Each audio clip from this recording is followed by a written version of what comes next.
அன்புள்ள நட்பு சொந்தங்களுக்கு வணக்கம். தமிழ் ஸ்டோரி பாக்ஸ் பேரடைஸ் இது உங்க யூடியூப் சேனல். புதுசா இப்பதான் சேனல் கிரியேட் பண்ணியிருக்கோம். அதிலிருந்து நிறைய கதைகள் உங்களுக்கு போடுறதுக்காக நம்ம ஏற்பாடு பண்ணி கதைகள் வந்துட்டு இருக்கு. உங்க சப்போர்ட் எப்பவுமே கொடுக்கணும். நம்ம சேனல் சப்ஸ்கிரைப் பண்ணிடுங்க. அதே மாதிரி கதை கேட்கறது யாருக்கெல்லாம் உங்க சர்க்கிள்ல பிடிக்குதோ அவங்களுக்கு ஷேர் பண்ணுங்க. அப்படியே ஒரு லைக் கொடுத்துருங்க. இந்த வீடியோல கேட்கக்கூடிய ஒரு கதை புத்திசாலித்தனம் அப்படிங்கிற ஒரு நகைச்சுவை கதை. இந்த கதை எதை அடிப்படையாக வச்சிருக்கு அப்படின்னா, ஒரு ராமாயண காலம். ஸோ ராமாயணம் அன்னைக்கு நடக்காம, இல்ல இன்னைக்கு இருக்கக்கூடிய இந்த காலகட்டத்துல நடந்ததுன்னா, அதுல ஒரு சின்ன இன்சிடென்ட் எப்படி இருக்க வாய்ப்பு இருக்கு அப்படிங்கிற மாதிரியான ஒரு விஷயத்த சொல்லியிருக்காங்க. நான் சமீபத்துல கேட்டதுல ரொம்ப பிடிச்ச கதை. கேட்டதில் பிடித்த கதையாக இந்த நகைச்சுவை கதைய இந்த வீடியோல பதிவு பண்றேன். தலைப்பு பார்த்தீங்கன்னா புத்திசாலித்தனம். இந்த கதை வெறும் நகைச்சுவைக்காக மட்டுமே, யாருடைய மனதையும் புண்படுத்துவதற்காகவோ அல்லது வேதனை செய்வதற்காகவோ அல்ல என்பதை ரொம்ப தெளிவாக இந்த இடத்துல சொல்லிக்கிறேன். கதைக்குள்ள போலாமா? ராமாயணத்தில் இந்திரஜித்தின் பாணத்தால் அடிபட்டு கிடக்கும் லட்சுமணன். அவனை காப்பாற்ற சஞ்சீவி மூலிகையை கொண்டு வரும்படி அனுமன் பணிக்கப்படுகின்றான்.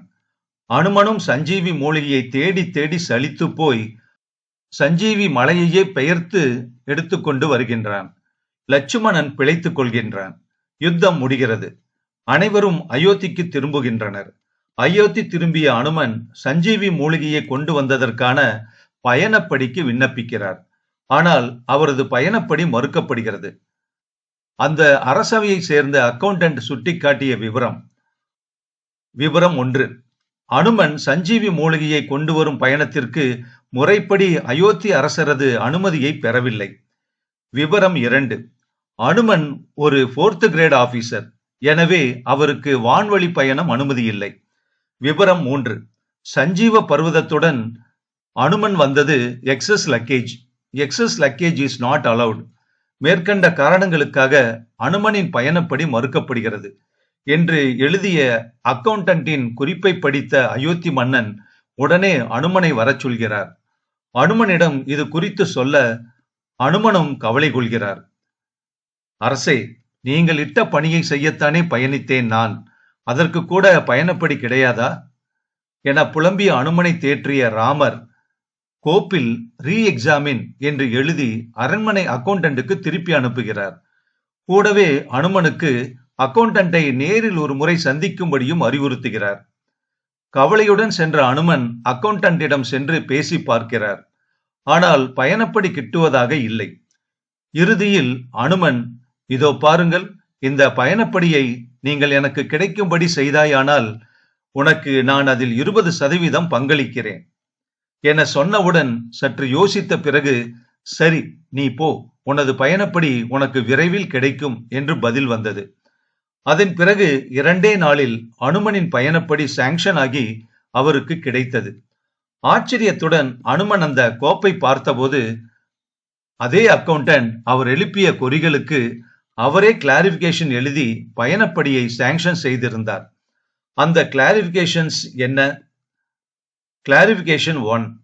அனுமன் அன்றைய அயோத்தி மன்னனாகிய பரதனின் அனுமதியை பெறாவிட்டாலும் தற்போதைய மன்னனாகிய ராமனின் அனுமதியை பெற்றே பயணித்ததால் அவரது பயணம் அனுமதிக்கப்பட்ட பயணமாகிறது. கிளாரிபிகேஷன் 2. அனுமன் 4th கிரேட் ஆபீசர் என்றாலும் அவசர நிமித்தம் காரணமாக பயணித்ததால் அவருக்கு வான்வழி பயணத்திற்கான அனுமதி அளிக்கப்படுகிறது. கிளாரிபிகேஷன் 3.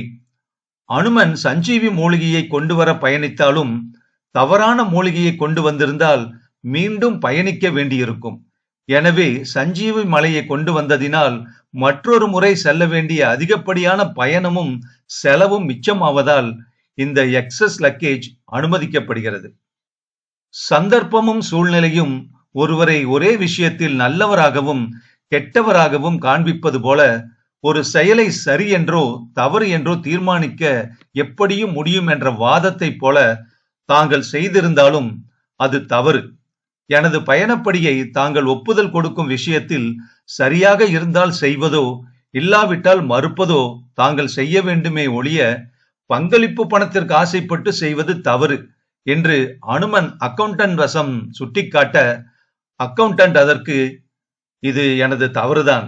இனி இது போன்ற தவறு என்னுடைய வாழ்நாள் முழுவதும் எனது பணியில் நடக்காது என்று தனது தவறுக்காக வருத்தம் தெரிவிக்கிறார் அக்கவுண்டன்ட். ஜெய் ஹனுமான். இது வெறும் நகைச்சுவைக்காக மட்டுமே, கேட்டதில் பிடித்த கதை, யாருடைய மனதையும் புண்படுத்துவதற்காக அல்ல. Thanks to story writer